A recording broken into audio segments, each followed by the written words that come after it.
रेवेरिया के जादुई राज्य में, जहाँ सपने जीवन पाते हैं और किंवदंतियाँ हवा में नाचती हैं, एक छोटी गुलाबी रंग की यूनिकॉर्न लूना नामक दुनिया को खोज रही थी। उसका फर बादलों के सूती जैसा मुलायम था और रेवेरिया के सूरज के नीचे गुलाबी चमक से चमकता था। लूना उल्कापात की बारिश के नीचे पैदा हुई थी, एक असाधारण भाग्य के लिए नियत। उसके दोस्तों में से एक था स्पार्क, एक हरे रंग का बच्चा ड्रैगन जो अपने अग्नि उगलने वाले भाइयों के विपरीत चमकदार प्रकाश उगलता था। स्पार्क और लूना ने एक दुर्लभ दोस्ती साझा की, हंसी और रोमांच से बुनी। लूना की पहली उड़ान का दिन आ गया था। रेवेरिया में यह एक परंपरा थी कि हर युवा यूनिकॉर्न अपने किशोरावस्था के प्रारंभ में अपनी पहली उड़ान भरे। यह एक पारंपरिक अनुष्ठान था, समुदाय के लिए गर्व और उत्साह का क्षण।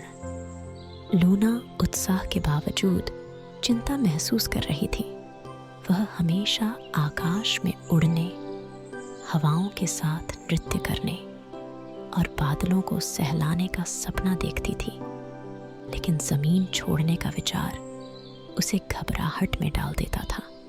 स्पार्क उसकी आंखों में संकोच देखकर उसे एक मीठी और आश्वस्त करने वाली आवाज में बोला, लूना, याद रखो, साहस डर की अनुपस्थिति नहीं है, बल्कि इसे पार करने की क्षमता है।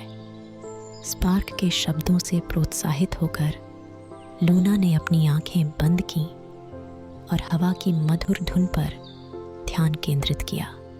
उसने अपने दिल को रेवेरिया की धरती की लय में धड़कते हुए महसूस किया और उसके पंख तारों से छिड़के शुरू हो गए थे।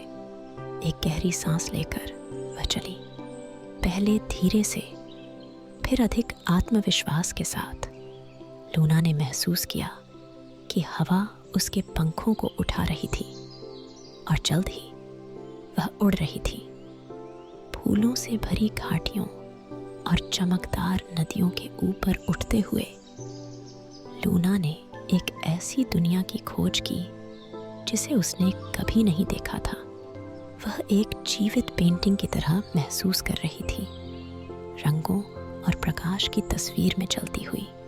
स्पार्क उसके नीचे उड़ते हुए उसका रास्ता रोशन कर रहा था, अपने पीछे चमकती हुई रोशनी की एक पट्टी छोड़ते हुए। उनकी उड़ान में उन्होंने अद्भुत प्राणियों से मुलाकात की, प्राचीन धुनें गाने वाले पक्षी, समय के प्राचीन कहानियां सुनाने वाले बादल और ब्रह्मांड के रहस्यों की फुसफुसाहट करने वाले तारे।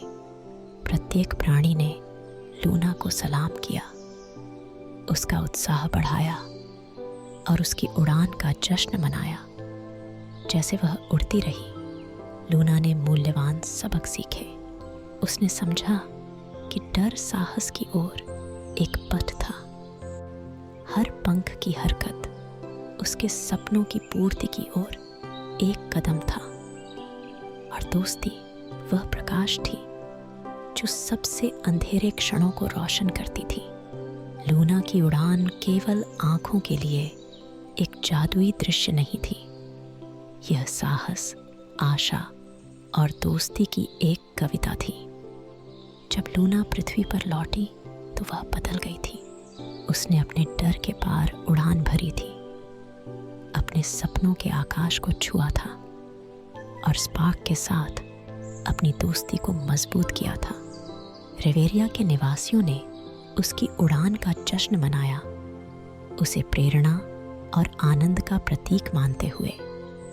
उस रात जब लूना और स्पार्क रेवेरिया के तारों वाले आकाश के नीचे आराम कर रहे थे, उन्हें पता था कि उनकी दोस्ती ने एक अनंत बंधन बनाया था, ब्रह्मांड की कालीन में बुना हुआ सोने का धागा। उनका साहसिक कार्य केवल एक कहानी नहीं थी जिसे सुनाया जाना था, बल्कि एक विरासत थी। साहस, प्यार और प्रकाश की, जिसे रिवेरिया के आकाश में पैदा होने वाले हर नए तारे के साथ साझा किया जाना था। इस तरह लूना, वह छोटी यूनिकॉर्न जिसने दोस्ती और साहस की शक्ति से उड़ना सीखा था, की कहानी आने वाली पीढ़ियों के लिए एक लोरी बन गई। रात की हवा में एक मधुर गुनगुनाहट यह याद दिलाती है कि सबसे अविश्वसनीय सपने भी सच हो सकते हैं।